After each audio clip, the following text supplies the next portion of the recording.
So this is a station of labor ward prioritization. And actually, I brought this station because it's one of the stations which can be very difficult and can be very easy. It's just the time management and how to approach each patient and what is the management for each one and the safety issues in this station, which is matters for everyone. So it will be like at least one station like that in your exam. Sometimes you may be lucky and you will not have one of these, but usually you will have one of the labor ward prioritization station.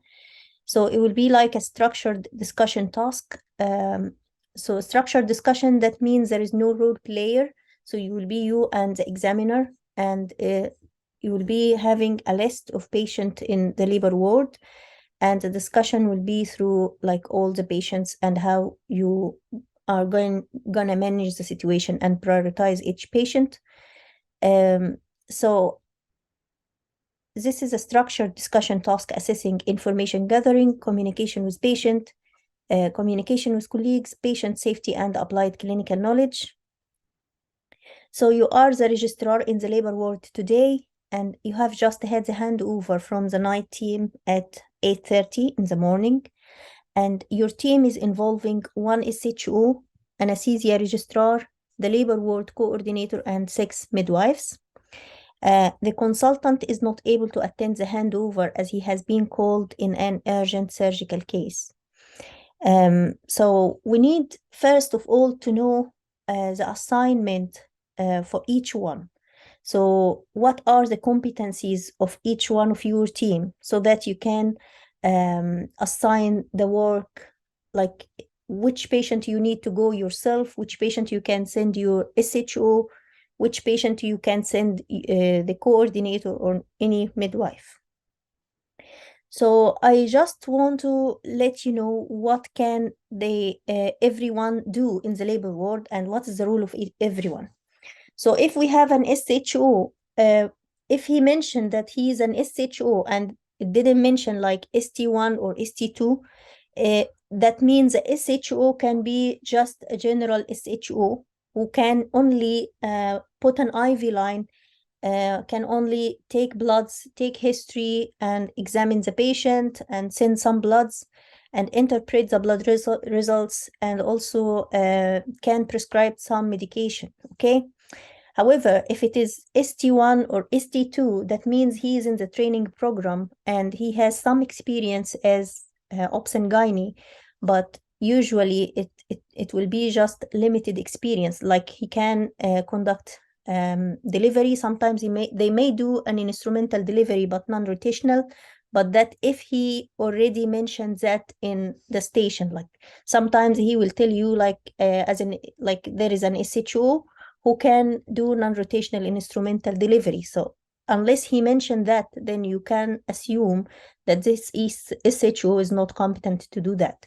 So you can send the SHO to the patient who needs to you need to know the history, you need to examine the patient, you need to take bloods or insert IV line and start medication or fluid, okay?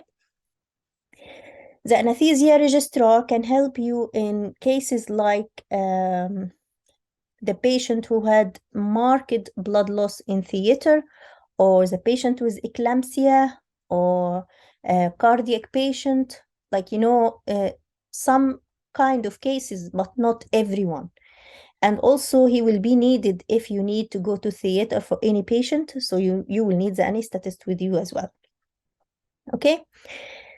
Labor ward coordinator is one of the senior midwives, and she will be the coordinator who will be the lead midwife for the labor ward, who will be responsible for organizing the work, and she will assign the midwives she has depending on the work to each room. Like if you have the coordinator and 6 midwives, that means you have altogether 7 midwives. One is the lead and she has 6 midwives she can assign, one in each room, okay? And your consultant, you need to know if your consultant is available or no, because sometimes there may be two urgent cases and they like both of them needs intervention at the same time, and you can't be in two rooms or with two patients at the same time.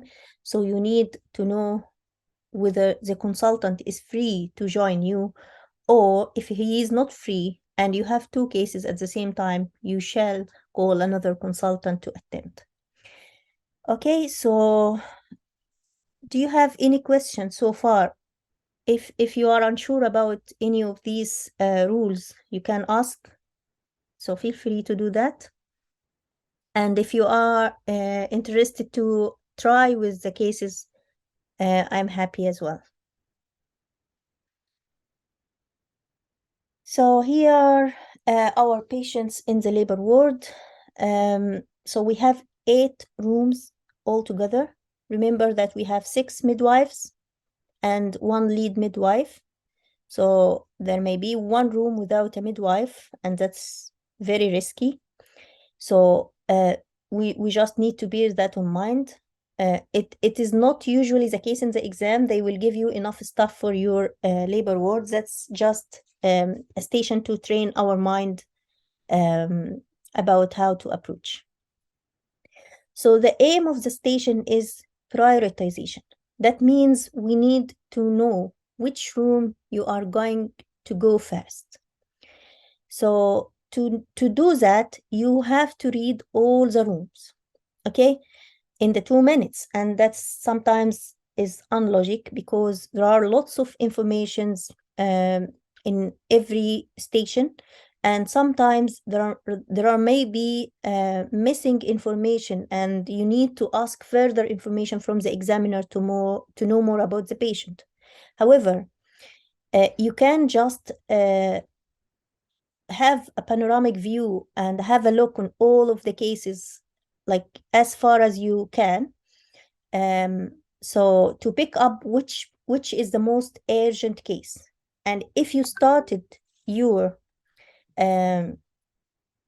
talking about that is the most urgent room, I need to go there first, rather than going room by room, you will impress the examiner.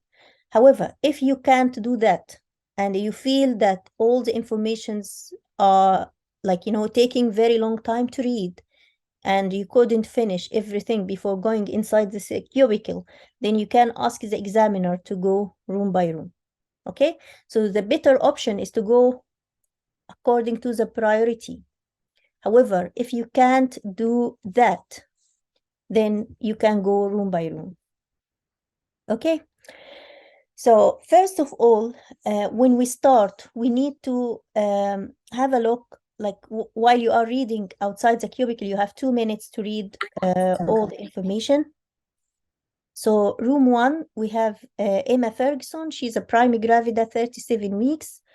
She has preeclampsia, and she has been admitted with blood pressure of 170 over 105, and she has been complaining of headache, blurred vision, and brisk reflexes, and CTG is normal. Room 2, we have Sarah Olive. She's para 7. She just had a spontaneous vaginal delivery. Her estimated blood loss is 2 liters, and she's still having ongoing bleeding. Okay. For room 3, we have Anne Smith, who is para 1, and she's 34 weeks. She had unfortunate intrauterine death and had 1 misoprostol given 4 hours ago.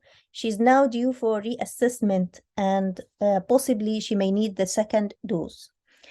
In room 4, we have Jane Parks. She's a prima gravida. She's 28 weeks. She has monochorionic diamniotic twins, and she came with tightening at 28 weeks. And she has bulging membranes as well. The midwife is unable to locate the fetal heart because they need to start her like CTG or something, so she's unable to locate the baby heart. And room 5, we have Emily Roberts. She's prima gravida, cervix is 4 centimeters, and she has CTG, which is pathological. In room 6, we have Alison James, prima gravida, fully dilated, and pathological CTG again. And in room 7, we have Natalie Thompson. She's a primary gravida post-date. She's 41 plus 4, and she has been admitted for induction of labor, and she's still waiting to be started off. And in room 8, we have Sandra, who had category 1 C-section at full dilatation, and that was 6 hours ago. And her blood loss, total blood loss was 3 liters, had 3 units of blood transfusion. There is no ongoing bleeding, and she's stable in terms of observations. But we had the repeat hemoglobin is 70%. Okay. So here we are. We need to decide which room you need to go first. So can anyone tell which is the most urgent room here? You can also type in the chat.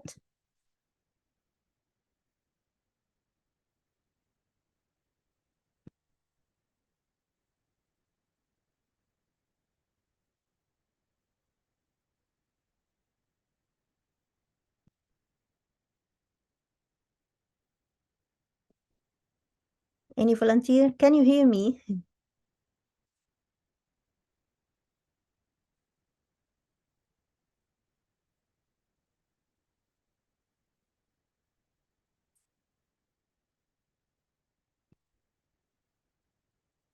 Yes. Thank you. So she's room 2. Yeah. So why we choose room 2 as the most urgent one? Because she just delivered. She went into PPH of 2 liters now and still ongoing bleeding. Do we need to go and assist the patient, or we just go ahead with like opening theater and go ahead to transfer her to theater? Do we have a threshold to transfer the patient with PPH to theater?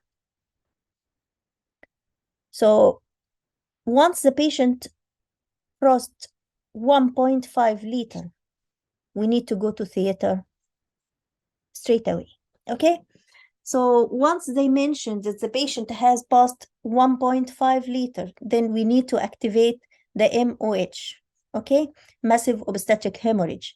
And that's the first thing we need to call for help. So first of all, we need to go to room 2, okay? Explain to the patient that we need to go to theater, okay?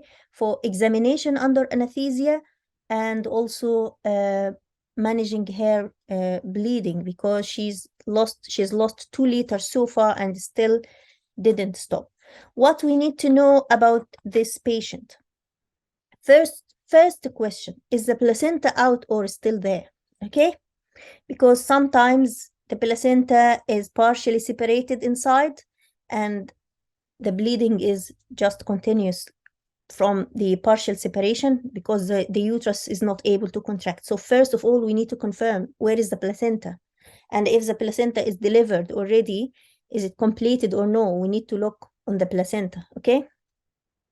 So we need to activate the MOH, which is massive obstetric hemorrhage, and transfer the patient to theater for intervention. We need to know what are the medications or ecobolics she received. Like so far, did she has received any centosinone, tranexamic acid, ergometrin, carboprost, whatever she had? We need to know more, and we need to go through the protocols of medication depending on the local guidelines of the hospital. Okay, so first of all, we transfer the patient to theater. What are we going to do in theater? So we need to go through all the examination under anesthesia. So the patient will go and have anesthesia. Most probably she will have GA because there is no time for spinal anesthesia in this case. So we'll go for GA. We'll examine the lady under anesthesia. We'll see if the uterus is contracted or no. And if it is atonic postpartum hemorrhage, which is the most common cause of PPH, because she is para 7, it's expected for her to have atony, okay? So we need to start her on ecobolics and medication, depending on what did she has, okay? So you need to ask the examiners what medication did she receive, and we need to take it from there. And we need to check the cavity of the uterus, if it is empty or still any placental remnants or membranes inside, okay? And also we can do bimanual examination and bimanual compression to help the uterus to contract. If it's still not responding, we can insert the Bakri balloon, okay? And see if the patient, if the bleeding started to stop, then we will keep the Bakri balloon for 24 hours. We'll put a catheter and vaginal pack and observe the patient. And if still bleeding and patient is still deteriorating after insertion of Bakri balloon, we are gonna open her and start the invasive surgical procedures for PBH. Don't forget to mention about the blood transfusion. We will start straight away. So we need to communicate with the anesthetist to look after the blood transfusion and taking all the bloods. So first of all, when we go inside the room, we'll take the anesthetist with us and also the coordinator. We will insert 2 wide bore cannula, start fluids at one cannula. The other cannula, we are gonna send the bloods, and then we'll go to theater, okay? So if it is not atony, we are gonna search for any perineal tear, or you think about rupture uterus as well. She's multiparity. She's multiparity, so we need to think about possibility of rupture uterus. So we need to exclude all the traumatic causes, okay? And we mentioned about the placental remnants, and also we send the bloods to check her clotting factors as well. So these are most common causes of PBH. Definitely, if we are gonna go for theater, we need the consultant. So in this situation, our consultant is busy in theater with another case, so we need to call another consultant to attend, okay? So that's the first and the most urgent room. Okay, so that's the first thing. So which is the second urgent from your point of view?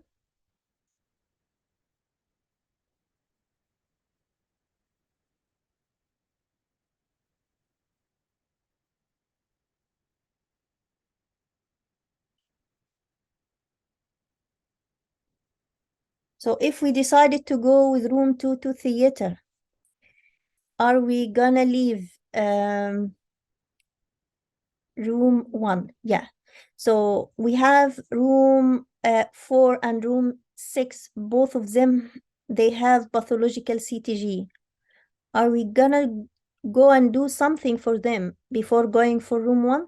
Yes, room 1 is the second urgent one, but how we can leave the pathological CTGs?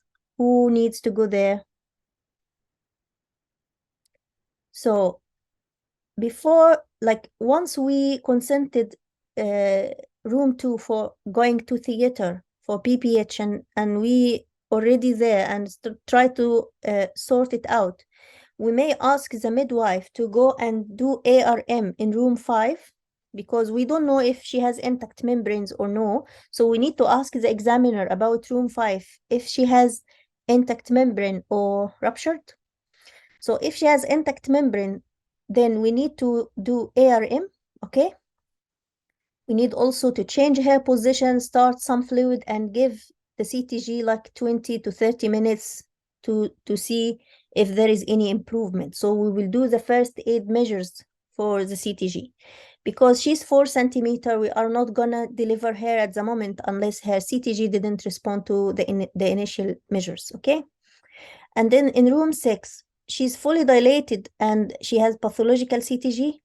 So we need to know also some information about her. So we need to know, for how long she's fully dilated.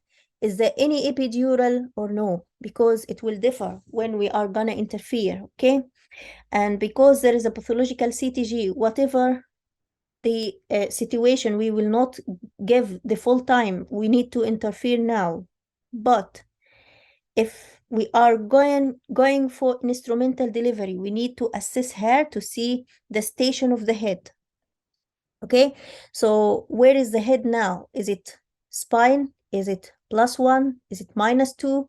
So depending on the station of the head, we are gonna decide what we are gonna do, like either an instrumental delivery in the room, an instrumental delivery in theater, or cesarean section at full dilatation. But we have this case in theater right now, which is room 2, or going to theater right now. So how to buy time? How to buy time in room 6? We need to wait at least half an hour to finish room 2 and then go to room 6. How to buy this half an hour or 1 hour? Is there any possibility to wait on a pathological CTG?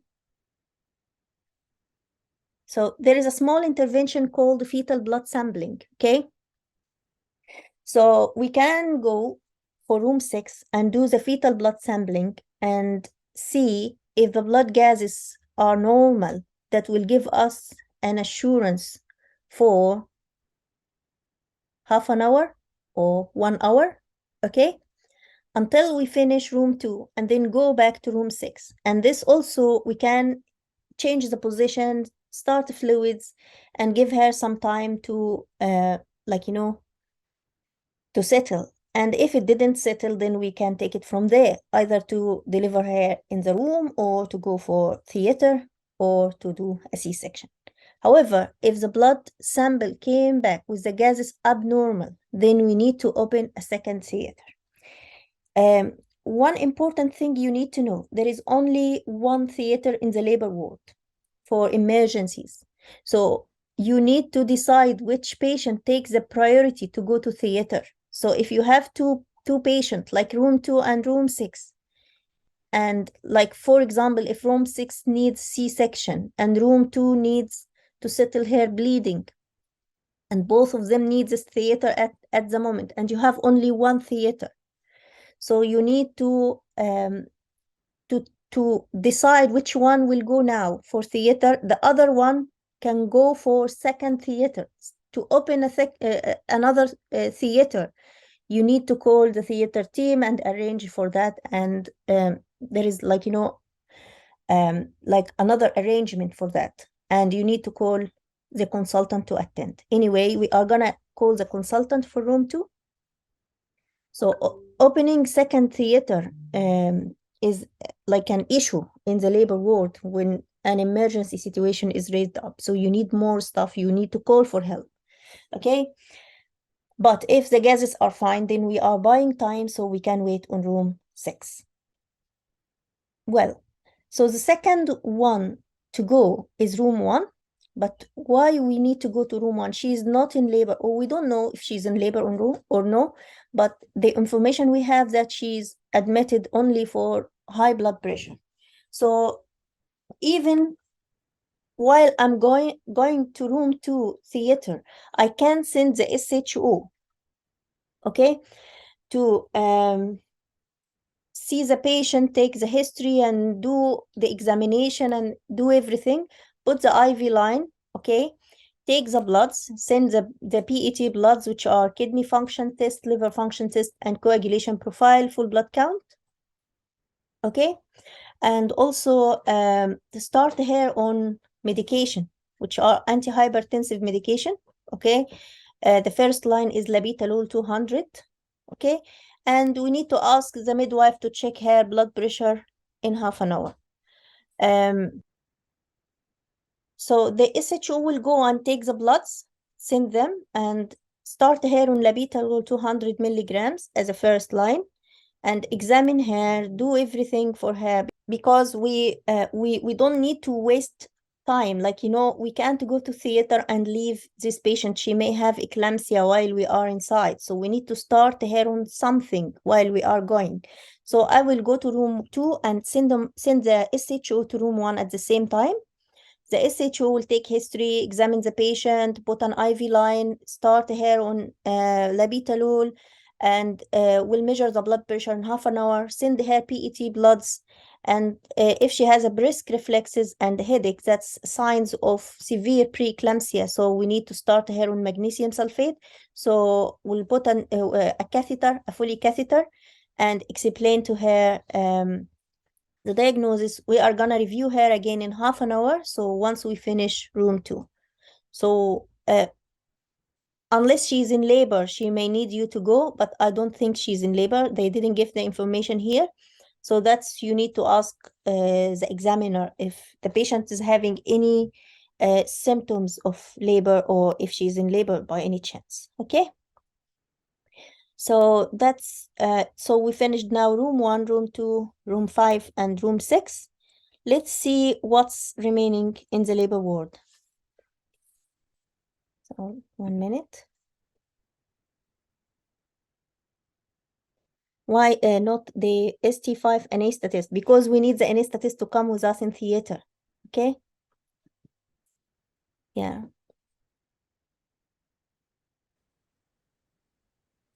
Okay, so we still have now, so we finished room 1, room 2, and room 5 and room 6 as well. So what else we have in the labor ward? So these are like, room 1 and 2, they are urgent. Room 6 is considered as an urgent one as well. Okay, room 5 is just semi-urgent. So we'll go for other rooms. We have room 3, Anne Smith, who's para 1, 34 weeks, intrauterine death, and she had 1 misoprostol 4 hours ago due to for reassessment and possibly will need a second dose. So this she can wait, like, it's a semi-urgent, but we don't have to rush inside the room. So we'll see the other rooms first if we need to go for someone else at the moment. So room 4, who had twins at 28 weeks, will be the next one because she came in tightening and bulging membrane. So she's in preterm labor. So also the midwife is unable to locate the fetal heart. So what we are gonna do for her? So first of all, before we go to the room, we need to ask the midwife to bring the bedside scanning machine just to locate the fetal heart, because sometimes we need to locate the fetal heart as well as the presentation. We need to confirm the presentation of the first twin. So that's the first thing. And the second thing, we need to communicate with the neonatal team to be sure there are places for these babies in the unit or no, like we have cots or no, and will they accept this gestational age in our unit, because we don't know if we are in tertiary unit or in secondary unit. So we don't know the hospital will deal with this gestational age or no. So we need first of all to communicate with the neonatal team to see the possibility of accepting this gestational age. And also we need to be sure that there are places for the babies, like there are cots in the NICU. But if there is no possibility to accept these babies, what we need to do? We need to start her on steroids, start her on some like tocolysis, like nifedipine, and do in utero transfer. If they are gonna accept her in our unit, so we need to go and assess her. Also, we need to start antibiotics because she's in labor. Okay, so that's the 3 things. So we need to start steroids, antibiotics, and if she's gonna go for transfer, so we need to start some tocolysis just to buy time and do in utero transfer. If they are gonna accept her in our unit, so we just give steroids and the antibiotics and go and confirm the presentation of the first twin, okay, and take it from there. So, any question?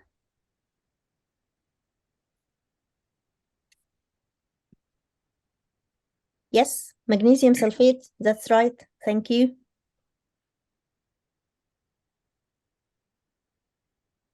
So we need to start the loading dose of magnesium sulfate, that's right, for neuroprotection. Okay, and then we will continue on that. Thank you.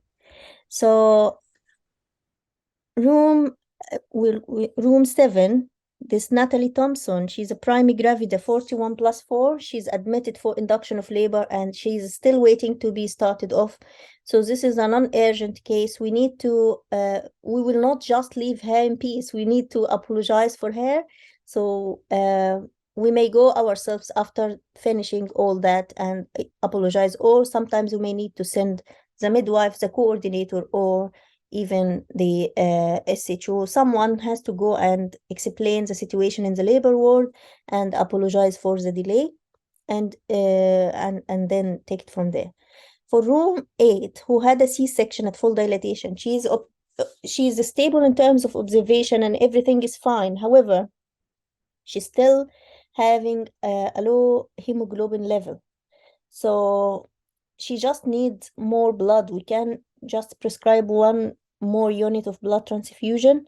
And since she's stable in her observations and no ongoing bleeding, then the midwife can just observe her and record her hourly observation and take it from there. Okay, so then the last room will be so room 3 will be before room 7. So room 3 who needs the reassessment for the second dose of misoprostol, and then the last one will be room 7.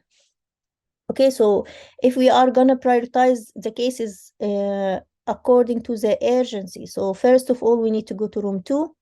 We'll send at the same time the SHO to room 1, and then we plan to go to theater, so we need to settle room 5 and room 6. So room 5 will ask the midwife to do ARM. Room 6, we will go and do fetal blood sample to buy time. And after we finish, then we will go for the preterm labor. We will contact the neonatal team first to see the possibility of accepting her. And if we are going to accept her or not, we are going to start on steroids, magnesium sulfate, and antibiotics. And if we are going to transfer, we will add the nifedipine as a tocolysis just to buy time, and confirm the presentation, and the scan is to locate the fetal heart as well. And the last room will be room 7, who was waiting for induction of labor. And room 8 doesn't need anything apart from blood transfusion. Okay, do you need to add anything? What we need to say, if a vulnerable group patient, what kind of vulnerable group? Like a vulnerable patient who sometimes has some social issues, do you mean, or what kind of vulnerable group?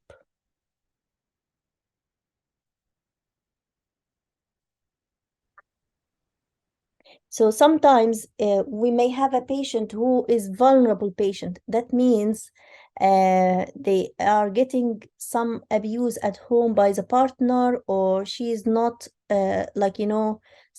she's not have enough support at home. So these patients will have to have like a proper communication, and only like that they told. Yeah, that's the thing. So vulnerable patient, that means she has unsafe environment at home. So sometimes the patient may come in pain, but she's not actually in labor or anything. Then we need to admit her anyway. She needs proper support in the hospital rather than being at home. So I'm not sure what was the case exactly. If you can write for me the proper case, what did she come with, or if she's in labor or no? Because usually if the patient is a vulnerable patient, and even with any complaint, we tend to admit them because they may have unsafe environment at home, and that's why they presented today. So they just need support. Okay.